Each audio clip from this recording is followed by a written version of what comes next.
You're listening to a WNYO original podcast. What's going on, guys? Welcome to Back in the New York Blue. I'm Joey. This is AC with me. What's going on? And about this podcast a little bit, we are basically just two guys from New York who love talking sports. And we're going to talk about our favorite teams because we don't want to talk about, the Jets and the Mets. It's the same thing every year. It's true. So, right off the bat, we're throwing shade at the teams. But you know what? I don't care because I don't like those teams. And if you like those teams, I don't like you. It's true. So, I guess football season just started. And it's already over. It's already over. 2 games. It's been 2 weeks. Man, this team sucks, man. And they're awful. I hate the Giants as much as I hate the Jets almost, but I love the Giants. It's exponentially worse than I thought it was going to be at this point. I describe it as it's like having that girl that you always go back to no matter what, even though you know it's wrong for you. It's wrong for your health. It's wrong for just everything in your body. I feel sick every Monday morning because of the Giants. August 1st rolls around, and I'm like, this is our chance. Training camp starts soon, and we're going to go in, and we're going to do it this year. And he just doesn't. This point, I'm just like, what's going on?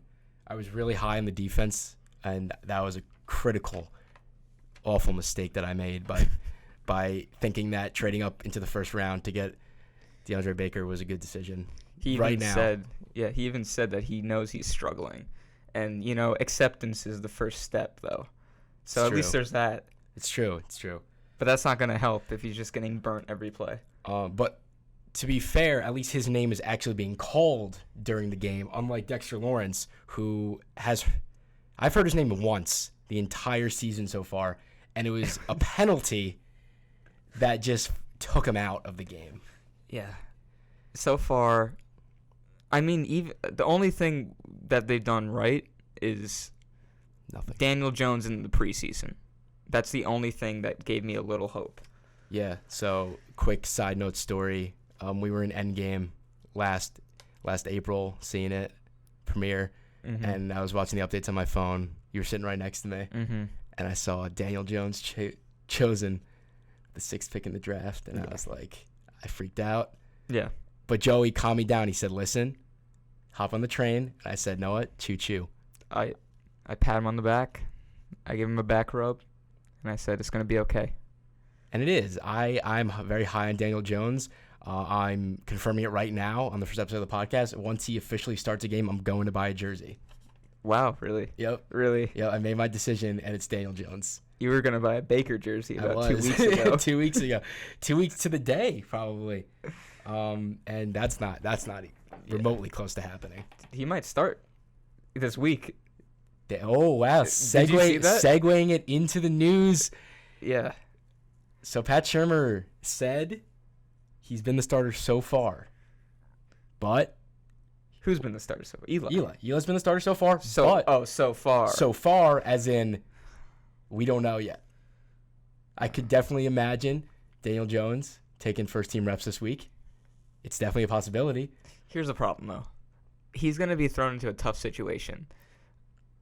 Last week was rough. Eli had a lot of shitty throws. But those wide receivers also dropped a fair amount of good throws from him, too. Yeah, no, I agree. It's going to be tough. If he lifts them to a win, it will be impressive. I mean, I know they're playing the Bucs, and that's not the greatest, achievement. No, I agree, but I think that I want to see Daniel Jones this year. Mm-hmm. I think it would be good for the team. Yeah. But it's too early, I think. I think just the way that it got handled when Geno Smith came in, the way that whole situation was handled and how mad the fans got, and that basically ended Ben McAdoo's tenure as a Giants head coach. I think they have to be really careful with how they handle the situation. Yeah. And I think that here's the thing that I'm saying.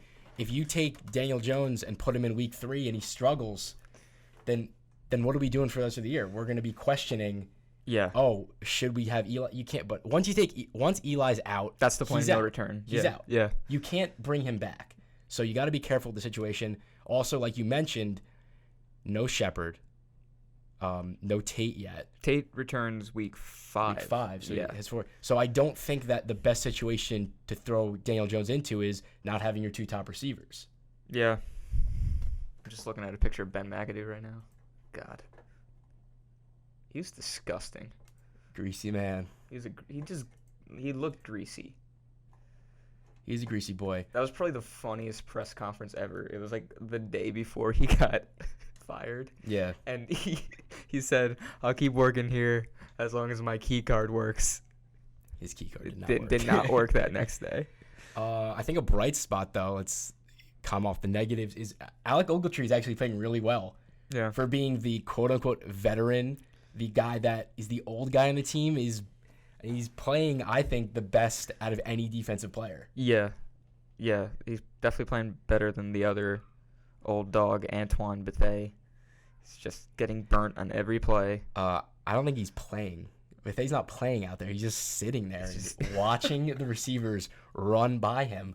I mean, I've been a Giants fan for a long time. I've never seen a safety so confused on what coverage is. I don't think he knows any defense. Yeah. I don't know what happened, but in the offseason, he just...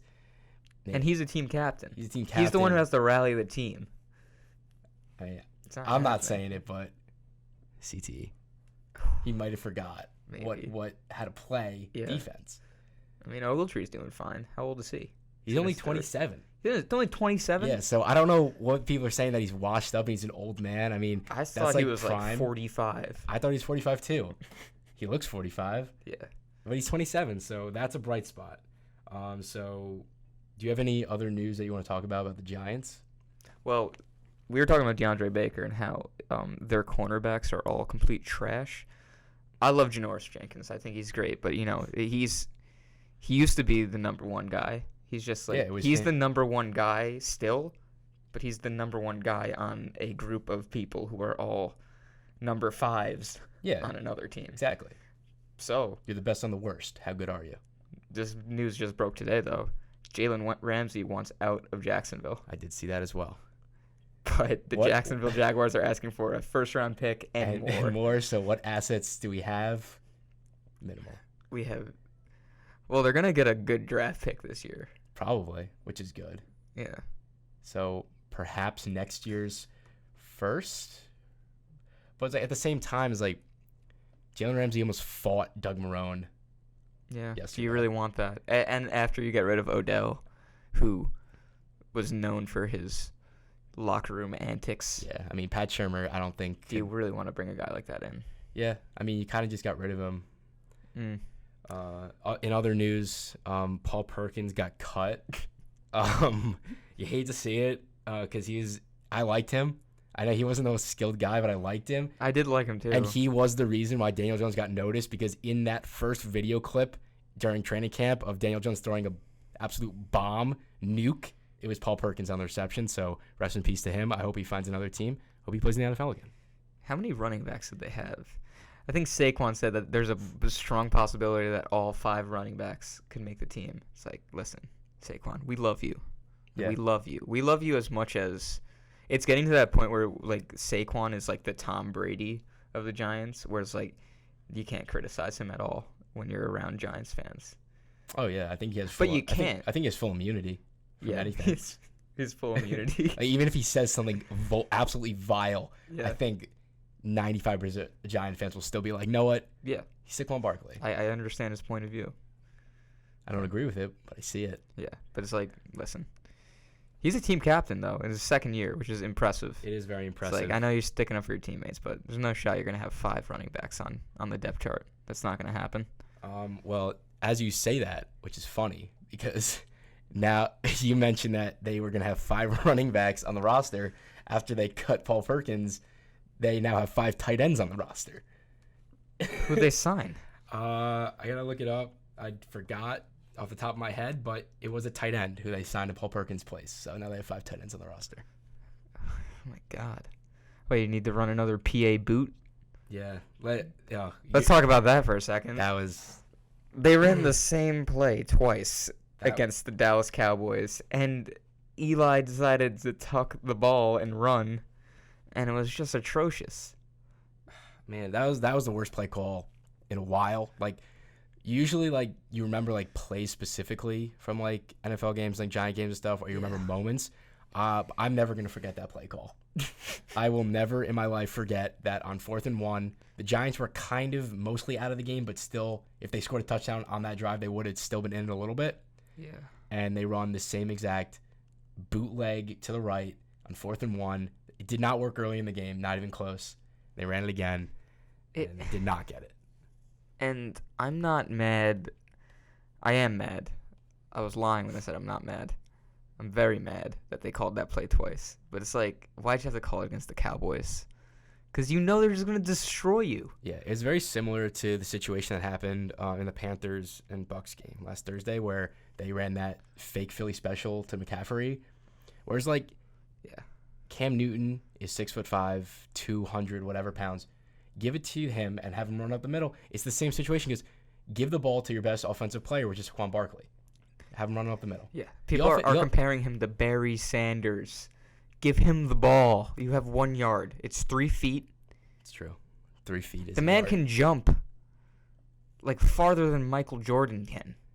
Give him the ball. They call him Saquads for a reason, not because we're going to run PA boot with Eli Manning. Oh, my God.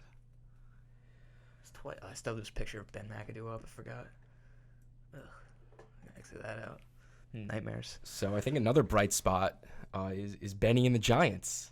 Benny Fowler's playing really well, actually. Yeah. Yesterday he had 5 receptions for 51 yards, so that's 10.2 yards a reception. He dropped a big one. I do know that. I know he dropped a big one. It was right to him, but he's doing well. I think he's a big surprise for me. I like it. Yeah, I like Benny and the Giants. Here's the thing you got to understand about Giants fans. They will look for any shimmer of light in even the darkest times. And, I mean, I like what I saw from him. I mean, I'm going to be honest, that drop ball was probably Eli's fault.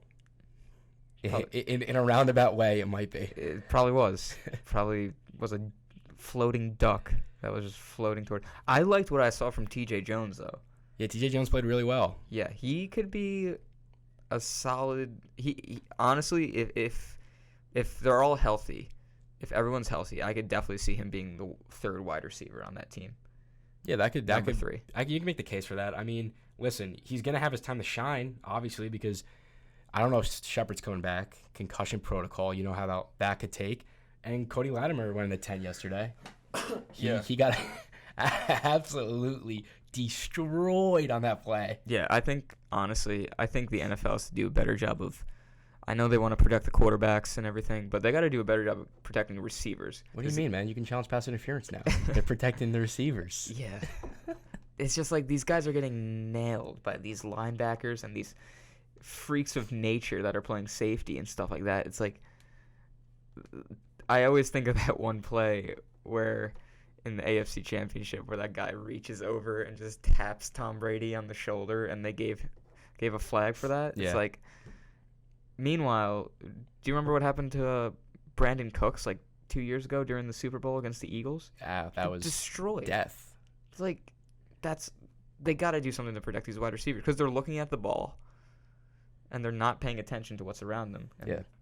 They got to I feel like they made that rule about the head-to-head hits like years ago and then they kind of just forgot about it. Yeah, they're like, oh, damn. It's like, Forgot to call it. whatever. We're calling too many holds anyway, so Yeah, can't that's call true. any more penalties. Yeah. Slowing the game down too much. Yeah. So next week got the Bucs. Don't know who the starter is yet. I think it probably is gonna be Manning. I would have to guess, yeah. Maybe they can win. I mean, famous Jameis isn't looking so famous, and Bruce Arians is not fixing that. So, is it in Tampa Bay or is it in New York? Oh, I think it's in Tampa Bay. So, probably gonna lose, but Yeah. Well, I don't know.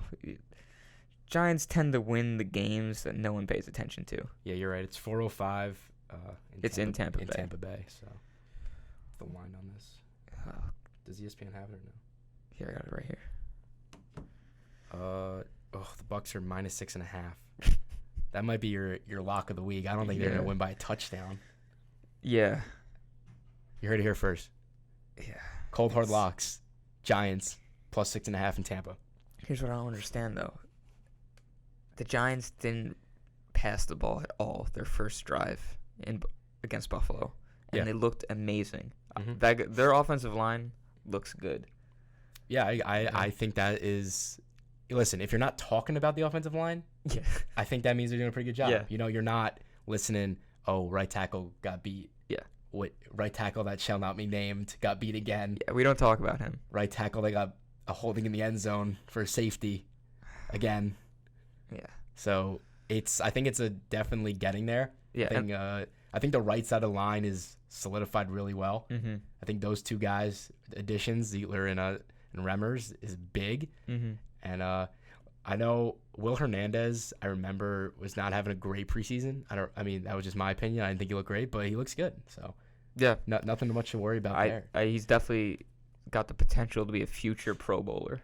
Oh yeah, for sure. Future, possibly first team, like NFL tackle. And listen, Eli's gonna get sacked. He can't move. Yeah.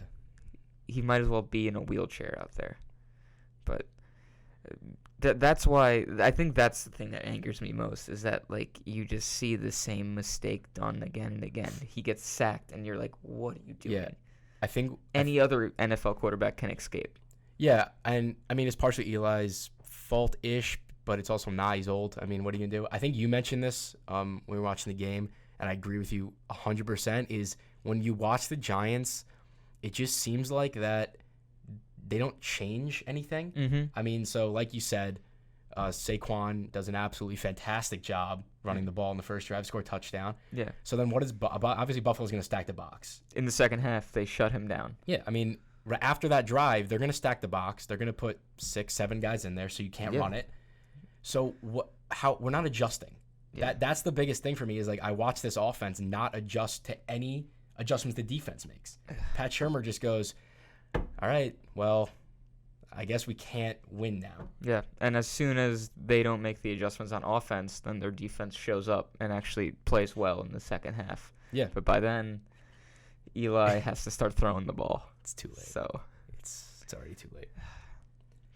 What do you say we move on to something on a more right. positive note? Let's get on a happier note. Yeah. The Yankees doing well. I mean, this weekend was all right. They did good. I wasn't too upset with this weekend, but I mean, I'm just ready for the playoffs. Yeah. I'm going to be honest with you. 98 wins.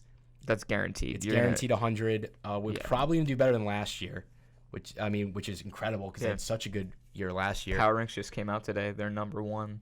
So we'll love to see it.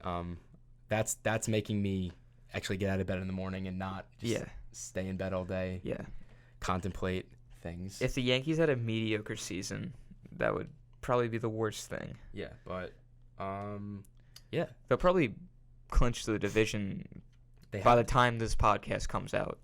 Yeah, probably. I mean, they're up right now. They are up 9 on Tampa Bay, and I think they have 10 or 11 games left. So within the week, they should have clinched the division. Yeah, who do they play? The Angels tonight?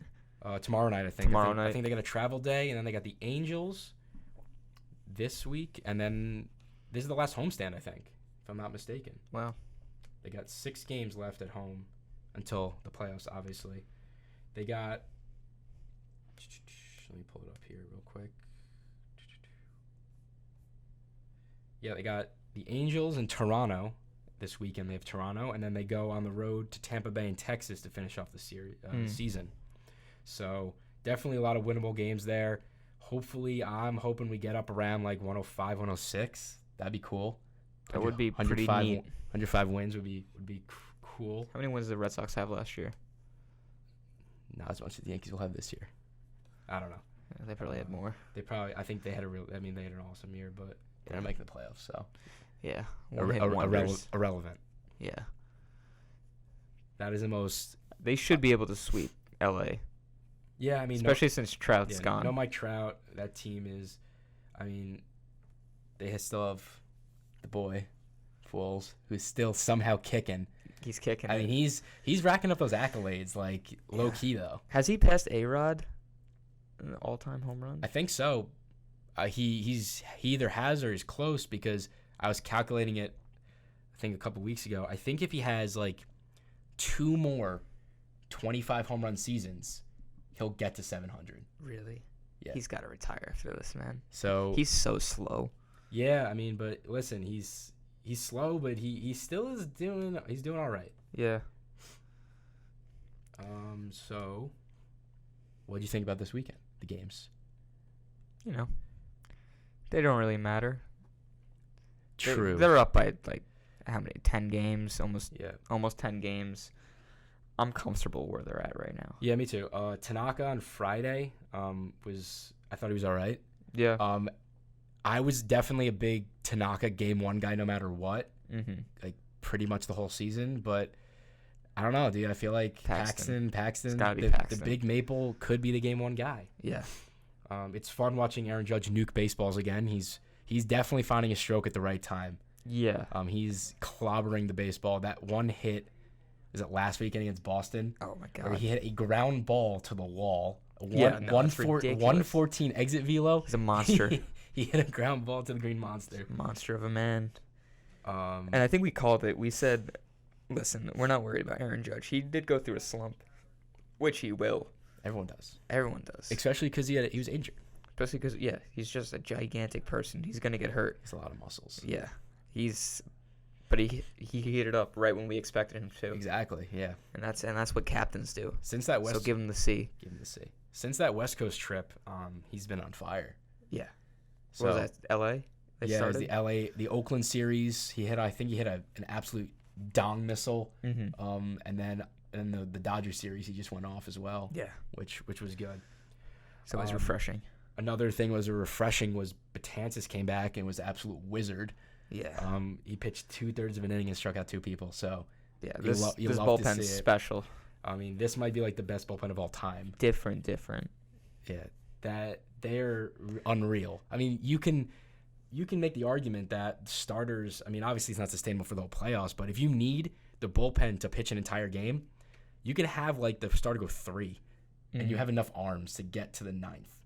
Yeah. Which is absurd. And CC looked good. He could be that guy that could go 3 innings if you need him to. I think that the CC Domingo experiment could be something that might happen in the playoffs if they need it to happen. Oh yeah. So that would be cool. Be interesting. So other news that the game they lost, Nestor Cortez is not very good anymore, and I hate to say it because he did have my heart for a little bit. Yeah. And I loved watching him pitch well, but he stinks. And obviously he's not making the postseason roster, but it was fun watching him pitch for a while when he was that bulk guy when they had the opener games with Chad Green. So, but unfortunately, he's not doing well. He's not doing so hot anymore. Yeah. Speaking of Chad Green, though, He played well. Green pitched well in his opener appearance. I have a question. So if the Yankees had to do an opener game in the playoffs, how comfortable would you feel with Chad Green starting? Only at home.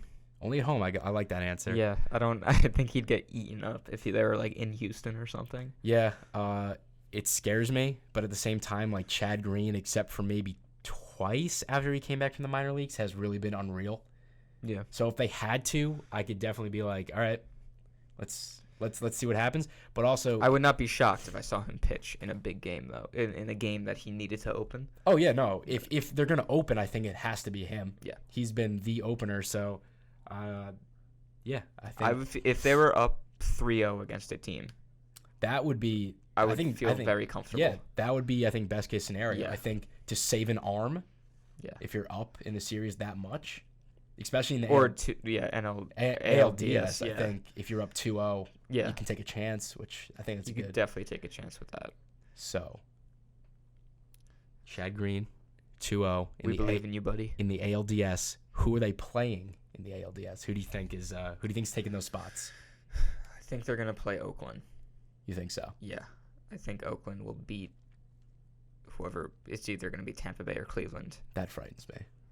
I don't want to go to the House of Horrors again. Yeah. That ballpark just frightens me. I have anxiety. I have nightmares about playing in Oakland Yeah. because they just don't win in Oakland. And they didn't this year. This year was, I don't have the stats on me, but they must have had played the worst in Oakland than any other stadium. Yeah. That was scary. And, people are going to be talking about that like crazy. Oh, yeah, so for it sure. might be a close series. Hopefully it isn't. I think Yankees having home field is big because if Yeah. it does go to 5, you have it. You have that extra game. Yeah. Because it's literally been night and day from the Oakland coming here or us going to Oakland. I mean, we've absolutely obliterated them at home. Yeah. We played well. I'm not. This is an important week, and I feel like I should be more worried because they need to lock down home field. Yeah, no, I agree. I think that's something that not flying under the radar, I would say, but definitely something that we need to pay attention to. Yeah. Like, let's not take these games as, all right, we're winding down the season. Let's take these games as, I think Houston. Let's finish. Let's finish hot. Let's finish hot because the hot team going to the playoffs is usually the one that does well. Yeah. I think Houston looks like Houston's just consistent. I think good. Houston also has 98 wins. Yeah. So it's not like we're like above them by any means. I mean, Mm-hmm. Houston's a good team, and I think that if we have home field advantage in ALCS and we end up playing Houston, I think that we'll win the series. I think we'll go to the World Series, and I think that we'll do well. But if Houston has home field advantage, I think it creeping up from 2 seasons ago. That's the reason they lost that series. I mean, the electric atmosphere in Yankee Stadium for those middle 3 was unreal. Unreal. My dad and sister were at that game. I think they were at game 4, and they said it was so electric. Yeah. And that's what's going to propel the Yankees to win in October is they need that home field advantage. They need the crowd to be behind them. Yeah, it's such a statistically driven sport, but people don't take into account the psychological as much, and that makes a big deal. Oh, yeah, for sure. It's such a psychological game, and I think every Yankee fan is more worried about the ALCS than they are about the World Series because I think they proved that they could. Mike Ford hit a home run off of Clayton Kershaw. Mikey Meatball. The Mikey Meatball hit a home run off one of the greatest pitchers of our generation. So I'm not worried. Yeah. So I do have to ask you, who is your number one X factor going into the playoffs for the Yankees? Not someone like Judge or LeMahieu. That's like obviously they're going to be a big deal, but like who's like the guy that little flies under the radar, but is going to come up big when they need him in the playoffs? Tyler Wade. So you If think he makes the So you think roster. he makes the roster? I think they need base runners. If they need someone to come in, you're not going to want Gary Sanchez on base when you need to, create a run. Yeah, no, I agree. An economic run. Yeah, I think that Tyler Wade, especially with the outfield situation where it is, Stanton's a question mark. Hicks is a big question mark, might not come back. I think you need a guy that's going to be able to play the outfield. Yeah. He's a utility. He's literally the utility guy. He'll play the infield and the outfield. Yeah. And he can run the bases, like you said. So I think if I was choosing the roster, I think I would have to put Tyler Wade on there. Yeah, Yanks aren't, and the Yankees aren't going to bunt. I don't think they know how to. Yeah. So they need someone that could steal a base. Yeah, I think that's a good choice. I think him and what were you going to say? I was going to say Gio. Oh, okay. Obviously he's not as under the radar as he was earlier in the year, but I think Gio is just I think he's the most clutch hitter on the team. Yeah. I think every time he comes up in a big situation, he produces, and I think that I remember Didi, Twins wild card game when they were down and Severino did awful and Didi hit that home run like that. I think Gio is going to have a moment in the playoffs that's going to like establish him as like that's Gio's moment. Yeah. Like he's had so many great plays in the field, so many big hits, but he's going to make the play in a big playoff game, and it's going to be like, Urshela, you are the man. Yeah, I agree. I also think Cameron Maybin can be a big factor for them, especially if someone gets hurt, which I feel like someone will. Someone will get hurt. Yeah. I think it's almost 100% guaranteed, take it to the bank, that the Yankees have at least one injury during the postseason. Yeah, for sure. So you hate to see that. Well, you will hate to see it when it happens because it will. Yeah. So I know you mentioned the A's. Is that the team that gives you the most? If they do win the wild card game, is that the team that worries you the most, or is there another team? Nah, it's got to be Houston. Houston? It's got to be Houston. I think everybody's assuming that LA is making the World Series, though, which, if Atlanta could pull it out. I think so too. I think They're the second most likely. the thing with I think Atlanta actually matches up pretty well against LA, because if you can knock their starters out, which the Yankees kind of prove this, if you can knock their starters out, their bullpen is not good. Yeah. I know one of the biggest criticisms at the trade deadline, the two big ones were the Yankees not getting anyone and the Dodgers not getting a reliever. Yeah. So I think the Yankees, I think Judge actually said it today, that their trade deadline move was getting Severino and Matanzas back. So it's good. It's good for the Yankees. They got those arms. But the Dodgers still don't have that much depth in the bullpen. Yeah. I think that if they can Kershaw early exit, Ryu early exit, I mean, the Atlanta's got legit bats. Yeah. There's no denying that. So if you can get your starters out, those starters out of the game, then I don't see why not Atlanta can take a series. Yeah, they definitely can. They could be that surprise team that everyone is not thinking about. Yeah, I would have to go with Houston as well. I mean, they're just so good. They got two of their pitchers that are in like the top two voting for the Cy Young. Garrett Cole is absolutely unreal right now. I'm gonna try to look up his stats real quick. His last 5 starts have been absolutely insane. He's a free agent, right? He's a free agent coming up, so come to the Yankees. Cashman, get on that. Garrett Cole. This is his last. I'll do his last 4 starts. So he pitched against Kansas City, 8 innings, 4 hits, 1 run, 11 strikeouts. He pitched that Seattle game where they absolutely obliterated the Mariners 21-1. It's not fair. He still went 8 innings, 1 hit, 1 run, and 15 strikeouts. This was at Milwaukee, a 3-2 game close, 6 innings, 3 hits, 1 run, 14 strikeouts. And then the Tampa Bay game on the 28th of August, 6 2/3, 6 hits, and 14 strikeouts. Oh my God. 1, 2, 3, 4, 5, 6, 7 starts in a row with 10 or plus strikeouts. And you know the Yankees like to strike out. So that he worries me a lot. He is unreal right now. I think by far the best pitcher. DeGrom is doing really well, but in the AL at least, the best pitcher right now. I do not want to face him at all. Yeah, it's definitely. It will not be a game that goes to 4 or 5 games. This game's going to 6 or 7. This is going to 7, and I can if it plays out as well as it did 2 years ago, I can almost guarantee that that series will be better than the World Series. Yeah, I think sure. I think that obviously the Dodgers are good, but I really do think that Houston and the Yankees are the 2 best teams in the league, and they're going to match up, and it's going to be awesome. Yeah, for sure. Cool. I'm excited. I am as well. So let's do a little tiny bit of Knicks talk because I know NBA preseason's coming up, and so what are you thinking? I mean, I'm trying to get more into basketball this year. I want to hop on the Knicks train for the sake of the podcast, so I will. Listen, but what are your thoughts? When the Knicks are good, the entire city of New York City is happy. It's just an amazing time to be alive when the Knicks are good. I don't feel like they're there yet. They're not even close to there.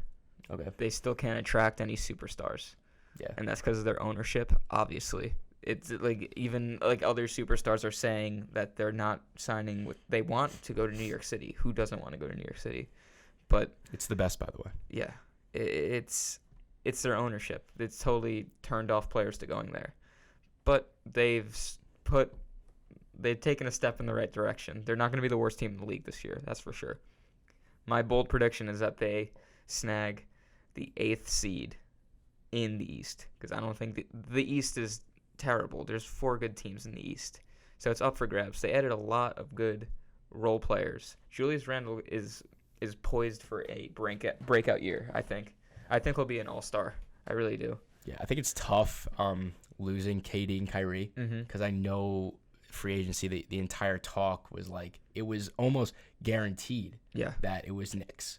Yeah, at least one of them. At least one of them. And then as it got closer to the end of free agency, it was like, well, KD and Kyrie are going together no matter where. Yeah. And I thought it was going to be the Knicks, but the Nets swooped them up. Yeah, they got a lot of young players too. And Kevin Knox is, he averaged like about 16 points a game last year. And I know that's not amazing compared to the other rookies, like Trae Young and people like that. But like not every NBA star was amazing the rookie year. Yeah. You know, you could always have a breakout player, a comeback player, second year, most improved. So Kevin Knox is definitely on his way to be a solid player. Yeah, I think Kevin Knox is the key to all of this. Yeah. As George Lucas put it. Yeah. I think that he needs to take the biggest strides forward as a player in his development. Yeah. And if he's not where he needs to be, is this his second year or third year? The second year. So if he's not where he needs to be this year, I think the Knicks are in a little bit of trouble. But if he shows up and he doesn't get thrown on the ground by Zion and he plays well, I think that the Knicks could be good. Yeah, and RJ Barrett obviously right up there in the predictions for Rookie of the Year. I'll take him. I'd take him for Rookie of the Year. I don't know if Zion will play enough games. I think Zion's going to eat a little too much gumbo. Yeah. I think he's going to get hurt, honestly. I think he's going to have like a bad knee or ankle injury. I mean, that's the entire argument against Zion is he's just so big. He's a massive and boy. Just he's not a man, he's a boy. Like the torque and the pressure he puts on his knees every time he jumps is absurd. I also think that Mitchell Robinson will transition perfectly into the starting center role. I think he's ready to be a starter in the NBA. I think he could be on the all defensive team too. So it'll be him and the Clippers, you're saying? Yeah. The entire Clippers team will be all NBA for defense. All right, cool. So I think that about wraps it up for this episode. Yep. I know it's a little bit of a shorter one, but we kind of just want to get our bearings in, see how we feel on the mics. This is my first time ever doing like radio or anything, so I just want to get my feel for it. Mm-hmm. Any last words?